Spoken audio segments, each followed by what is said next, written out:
natin. Guys, sa Pilipinas may counterpart. Ano po yun? BFAD. Very good. BFAD. Bilang isang doktor po, ito lang po masasuggest ko sa inyo. Ngayon nyo ba yung product, tingnan nyo po lagi kung may BFAD. Tama ba tayo doon? Sino po ang first timer sa inyo, mga madam? Ikaw, ma'am. Kailangan mo ng alay. Ito, ma'am. Tingnan mo po, may BFAD ho ba? Ayun, kala ko malabo matamay na. Yung BFAD number, tama ka. FR66693. Alam mong ibig sabihin, ma'am? Legal ang kumpanya natin. Tama ba tayo? Ibig sabihin po nun, nagbabayad tayo ng tax sa gobyerno. Tama pa rin. Ito, malupit. During our 3rd year anniversary, congratulate po tayo ng BFR. Why? Tandaan niyo po, 3 years old pa lang po ang global during the time. But we now belong to the 20,000 top companies po sa buong Pilipinas na nagbayad po ng napakataas tax last year. Ano maganda mo doon? First time in the history of multi-level marketing na meron sa kumpanya, ang pangalan AIM Global, pumasok po sa 20,000 top companies. So, maganda ba gano'n? Ibig sabihin po, hindi marunong mandaya ang alay. Tama ba tayo doon? Hindi marunong mandaya ang AIM Global. So, pinagawa nyo naman ang AIM Global. Ha? Okay? Kaya, ito natin. Sir, may kakilala ko, ang daming Muslim, pwede ba yan? Pwede. Halaan. Dok, marami rin ako kakilala, Hudyo. Pwede rin, Kushir. Anong ibig sabihin? Lahat po tayo pwedeng gumamit ng alay. Maliwanag pa rin po tayo doon. Okay, ito na. Up to this point, people, nung nag-explain mo si Mr. Madrigal, ayaw ko pa rin makinig. Masama pa rin talaga ang load ko. Pero pagdating mo dito, yan na. Diyan yan nakuha ang attention ko. Bakit to? Gaano karaming doktor po ito? 200 plus medical doctors, herbal scientists are the ones doing extensive research and clinical studies. Guys, kalaruin natin ang usapan. 200 medical doctors. Okay po, let's try to clarify the issue. Ito po yan. Yan. Sir at madam, nung ako po'y residente, okay, bago kami maging consultant, ang dami po naming requirements. Maliwanag po tayo. One of the major requirements is that we have to submit a research paper. People, gaano katagal gumawa ng research? Ang pinakabilis po, 6 months. Mean to say, isang doktor, isang research, 6 months, gano'ng katagal. Ito po, ulitin natin. Ilang doktor po ito? Ang dami.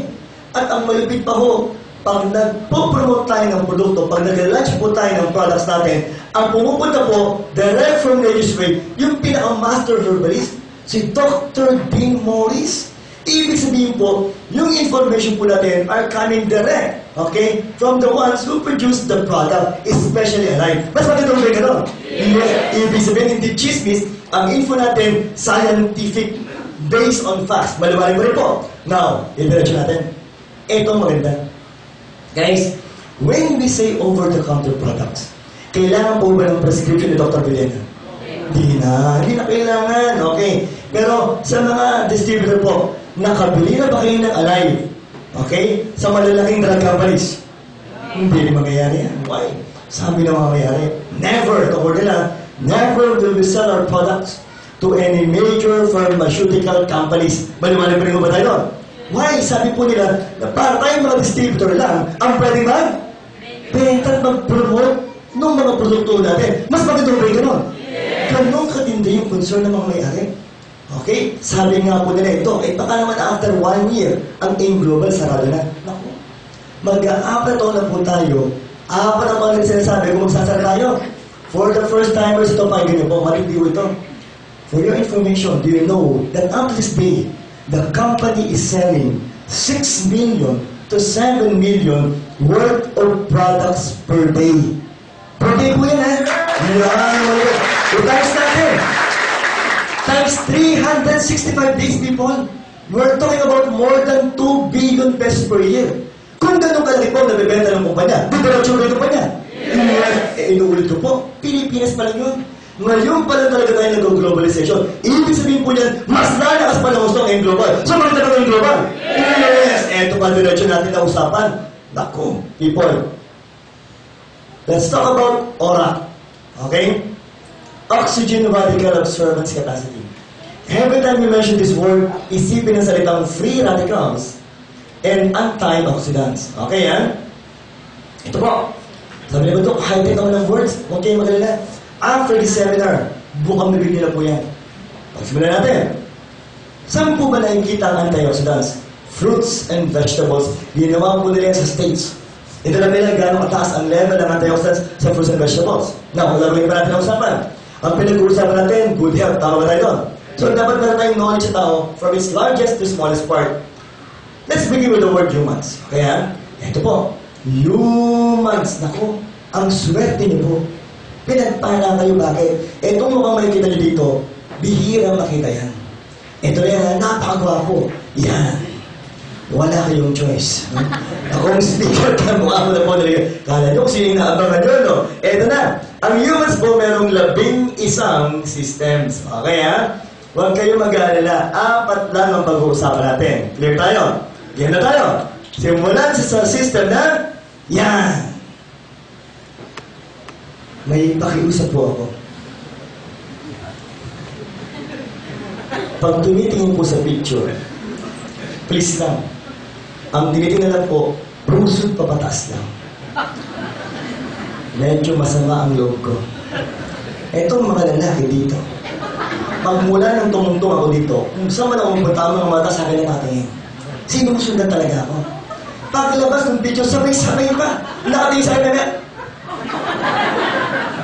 hindi na po ako tinignan. Mabuti nga sana ako ang tingin mapataas. Ang tingin po medyo mababa. Nang lilisik pa yung mata ng delikado to. So, bago man labong paligid itong tatlong to, pag-usapan na natin. Circulatory system. Ano ba umiikot? Dugo. Okay. Sir, panta na po natin. Ito na po. Yan.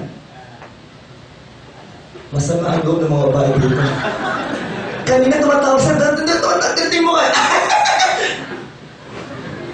Kap, may discrimination ka eh.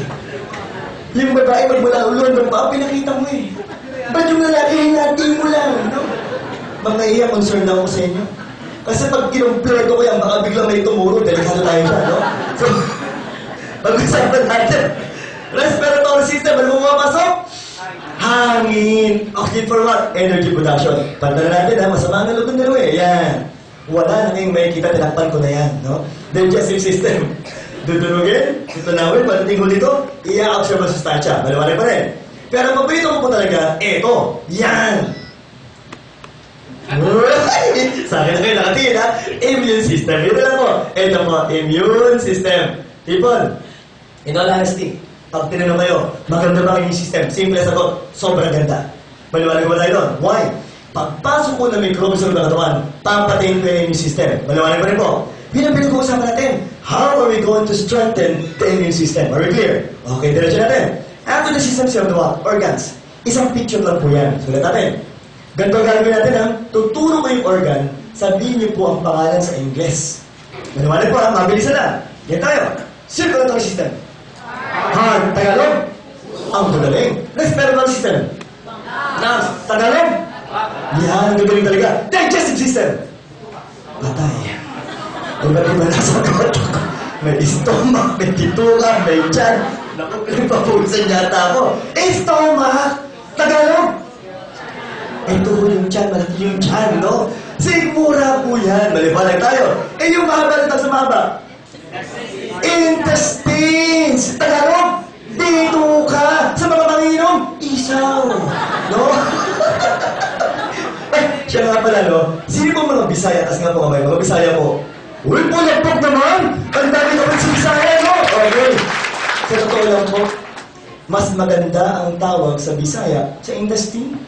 Ang ganda ng tawag yan. Ang tawag doon, tinae. No? So isipin mo, kung tayo nagiinuman, ang pulutan natin, isaw. Yung kaibigan ng Bisaya dumating, baka bigla magtanong, Dad, masarap yung tinae. Ako, tayo dyan. Ito yung paborito. Ito, alam nyo. This is my favorite. Lymph nodes. Look, lymph nodes. Ay, nakakapanyo yung dito ang tao doon. Kuliti. Kuliti sa mata yun. Kapag naman. Delikado to. Kuliti pinag-uusapan. Mambaboso to. O sige, Iha. First time ka ba sa Imploman? O matagal na member? Member na? Hindi pa. Pag sinabing kulani, hindi kuliti, ha? Pag sinabing kulani, maganda pangit. Nakaganda? Okay. Kawawa naman yung pulane, pinapangit mo, no? Ano ba talaga yung function ng pulane? Sa loob po ng pulane, maraming white blood cells. Anong ibig sabihin nun? Pagpasok po ng mikrobyo sa loob ng pulane, papatayin ng white blood cells yung mikrobyo. Papatayin ng mikrobyo. Maganda ba pangit? Maganda, okay? Sabi ng Dok, ang ganda pala niyan, Dok. May nakakapako dito. Kasing laki ng tenga ko. Naku! Pag ganun pala nagawang kulay, sabihin, may sakit ka.